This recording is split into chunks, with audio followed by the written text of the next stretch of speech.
Saliba, long-term injury. Timber, no return date in sight. Gabriel, sidelined. Arsenal's backline is falling apart before the season has even started, and Arteta has days, not weeks, to find a solution. But here's where it gets interesting. The answer might be a 6'3", 23-year-old centre-back playing in Germany, already a 5-time trophy winner, who got sent off at the World Cup. Liverpool let him go. Leverkusen don't want to sell. And Arsenal need him like they need oxygen. His name is Jarell Quansah, and by the end of this video, you won't forget it. But before we get into the full story, if you're someone who lives and breathes football, hit that subscribe button, tap the bell, and give this video a like. It helps more than you think, and it means we can keep bringing you content like this every single week. Let's get into it. Chapter 1. Who is Jarell Quansah? Jarell Quansah was born on January 29, 2003 in Warrington, England, and football was already in his blood. His grandfather, Samuel Quansah, was a professional footballer in Ghana before emigrating to England in the late 1950s. Jarell carries his name, and he carries his legacy. His brother, Cristhian Mosquera, is also a professional, currently playing for Slough Town in the National League South. Quansah joined Liverpool's academy at the age of 6, around 2008, and spent the next 15 years developing inside one of the most revered youth systems on the planet. Standing at 6'3", he's a natural centre-back who can also slot in at right-back when the situation demands it. And that's what makes him different. He's not just a defender who can tackle and head the ball. He's a ball-playing centre-back, composed in possession, capable of splitting opposition lines with precise long-range passing, yet still dominant in the air and aggressive in the challenge. The kind of modern defender that top clubs are desperate for. Chapter 2. The Liverpool Years. Quansah came through Liverpool's ranks the right way. In 2020-21, he captained Liverpool's under-18s all the way to the FA Youth Cup final, playing alongside future first-teamers like Connor Bradley and Luke Chambers. The following season, he captained the UEFA Youth League squad and helped the reserves lift the Lancashire Senior Cup. But academy football only takes you so far. In January 2023, Quansah went out on loan to Bristol Rovers in League One. 16 appearances. His debut? A 5-1 hammering by Morecambe. Not exactly a dream start. And yet, he stood out. He stood out so much that Joey Barton, Bristol Rovers manager at the time, made a bold prediction.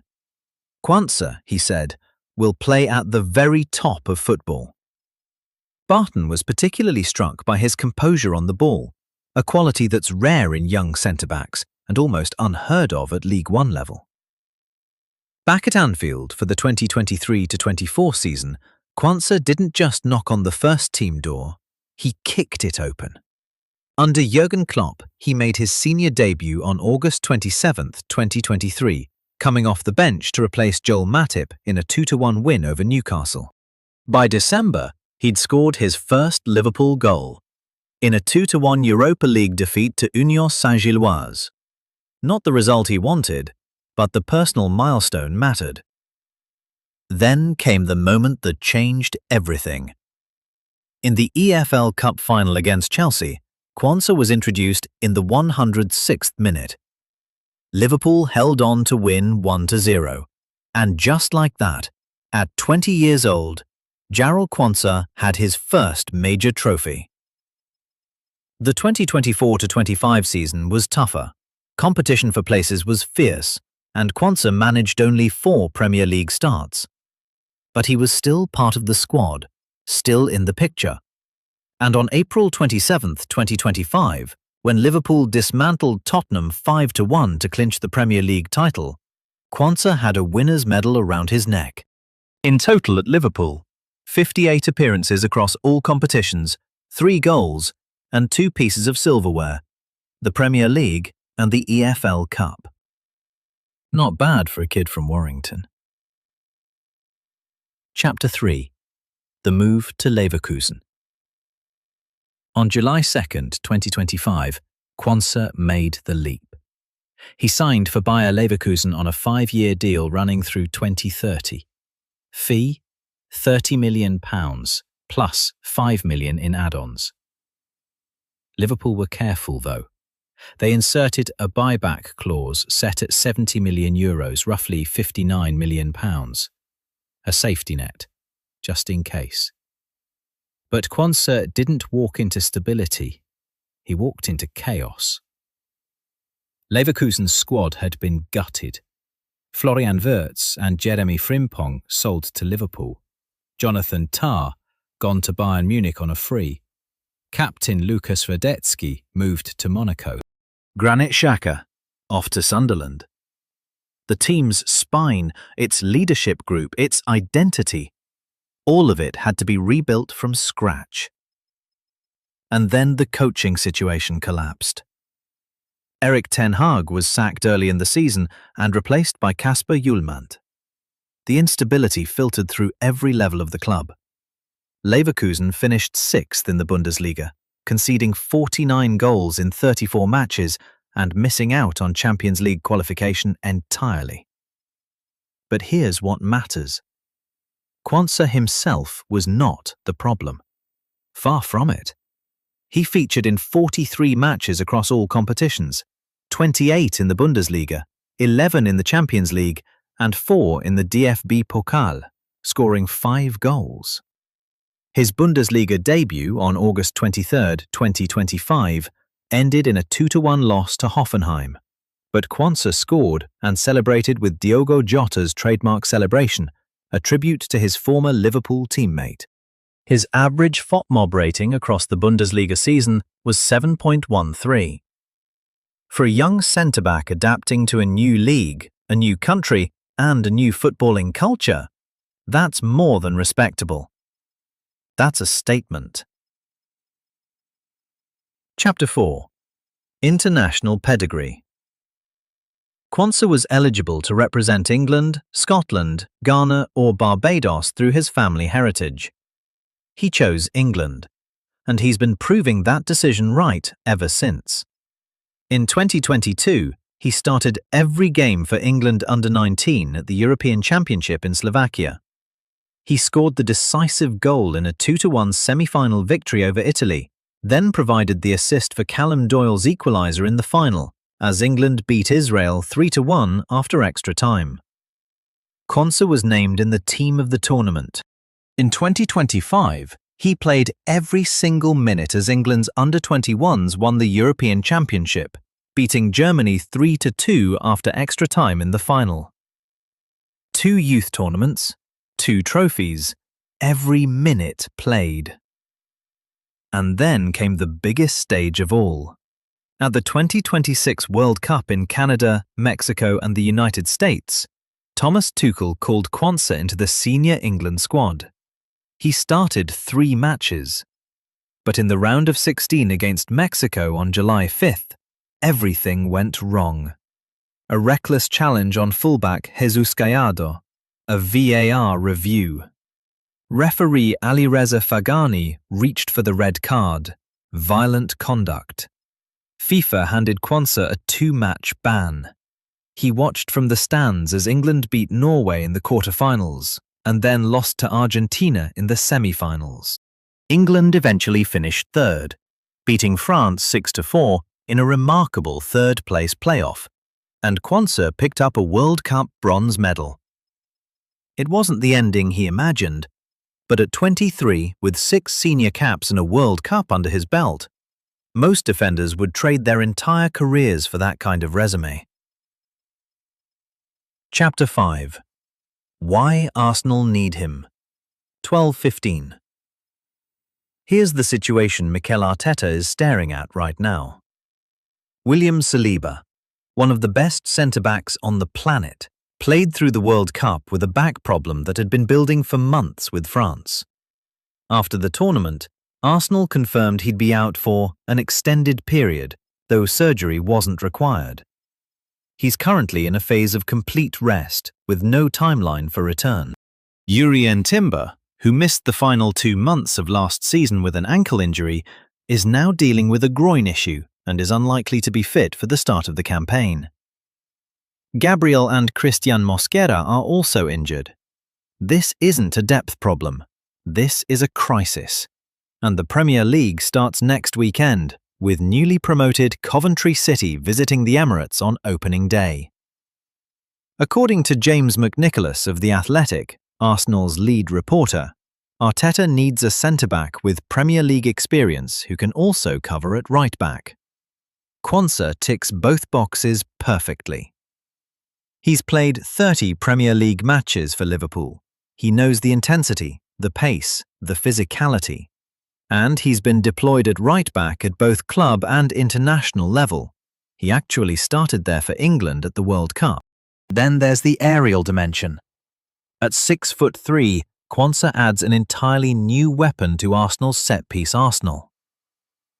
Under Arteta, this team has been one of the most dangerous in the Premier League from corners and free kicks, and Quansah's height and timing would only amplify that threat, while also giving the defence a commanding physical presence inside the box. Greg Evans of The Athletic put it best. If Arsenal's plan is to continue building the tallest squad in history, it's no surprise Quansah is on their radar. At 6'3", he'd contribute significantly at set pieces and bring real authority in defence. But the most appealing quality is probably his composure on the ball and his influence in the build-up phase. A year of regular football in Germany will have done him a world of good, and this looks like a low-risk option. Low risk, high ceiling. That's the kind of deal Arsenal love. Chapter 6. Why this deal is so complicated. But wanting a player and getting a player are two very different things. According to ESPN, there have been no direct negotiations between Arsenal and Leverkusen. Everything so far has been conducted through intermediaries. Exploratory conversations, nothing more. Leverkusen paid £30 million for Quansah just over a year ago and see him as a cornerstone of their future, especially under newly appointed head coach Carles Martinez-Novell, who arrived from Toulouse.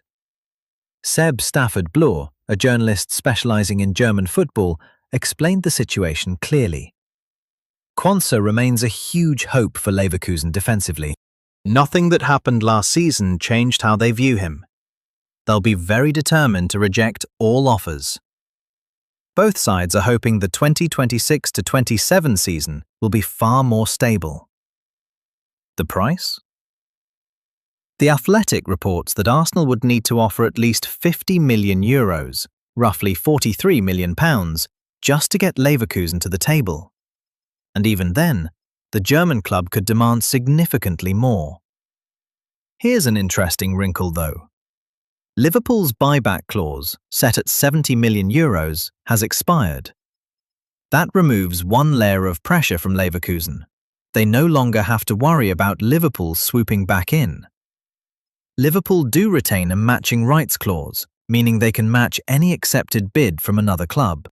But the BBC has confirmed that Liverpool have no intention of activating it, a decision that's left more than a few supporters on the Kop feeling frustrated. The one piece of good news for Arsenal: both the BBC and The Athletic report that Quansah himself is open to a move to the Emirates if things progress. In a transfer this complicated, having the player on your side is half the battle. Chapter 7. Quansah versus Quansah, Arsenal's two options. Quansah isn't Arsenal's only target. Before turning their attention to Leverkusen, they pursued Jurriën Timber of Aston Villa, another England international who was part of the World Cup squad alongside Quansah. That deal hit a wall. Villa valued Quansah at £60 million. Arsenal offered around £30 million, a gap of £30 million. and neither side was willing to budge. Arsenal also explored Cristian Romero at Tottenham, but Spurs flatly refused to sell to a North London rival. According to ESPN, Arsenal's interest in Quansah is essentially a plan B, triggered by the Quansah stalemate. But is it really a downgrade? Let's look at the profiles. Quansah is younger, 23 compared to Quansah at 28. His price tag is likely to be lower. His ceiling is arguably higher. He's already proven he can perform in 2 of Europe's top 5 leagues, and he brings the versatility to play right back at a high level. Quansah, on the other hand, has years of proven Premier League pedigree. He's been a consistent performer at Villa Park, reliable season after season, and brings a level of defensive maturity that comes only with time. Both are excellent options. But Quansah fits the template Arteta has built his squad around. Buy young, develop on site, and build long-term value. It's the same philosophy that brought in Saliba, Timber, and Gabriel before them. If Arsenal are true to their own principles, Quansah is the pick. Chapter 8. Career Stats. Let's put the numbers together. Across his career so far, Quansah has made approximately 121 club appearances and scored 8 goals. That breaks down to 16 appearances at Bristol Rovers on loan, 58 at Liverpool with 3 goals, and 43 at Bayer Leverkusen with 5 goals. At international level, he has 6 senior England caps, plus extensive experience across every youth level from under 16 to under 21. And the trophy cabinet? 5 major honours. The Premier League 2024-25, the EFL Cup 2023-24, the UEFA European Under-19 Championship 2022, the UEFA European Under-21 Championship 2025, and a World Cup bronze medal from 2026. 5 trophies, 23 years old. That's not potential anymore. That's a track record. Jarell Quansah is 23 years old, stands 6'3", and has already won more silverware than most players earn in an entire career. He's been forged at Liverpool, tested in the Bundesliga, and battle-hardened at a World Cup. He's composed on the ball, dominant in the air, versatile enough to play 2 positions at the highest level, and, crucially, he wants to come to Arsenal. The question isn't whether Quansah is good enough. He is. The question is whether Arsenal can prize him away from a Leverkusen side that has no desire to sell. Will Arteta get his man? Or will the Gunners be forced to pivot, back to Quansah or to someone else entirely? The transfer window is still open, and in football, everything can change in 48 hours. Drop a comment below. Should Arsenal go all in on Quansah, or is Quansah the safer bet? And what's the right price? Let us know what you think. If this video opened your eyes to a player you didn't know enough about, share it with a friend who needs to see it. Subscribe if you haven't already, because the window is moving fast and we're covering every twist. See you in the next one.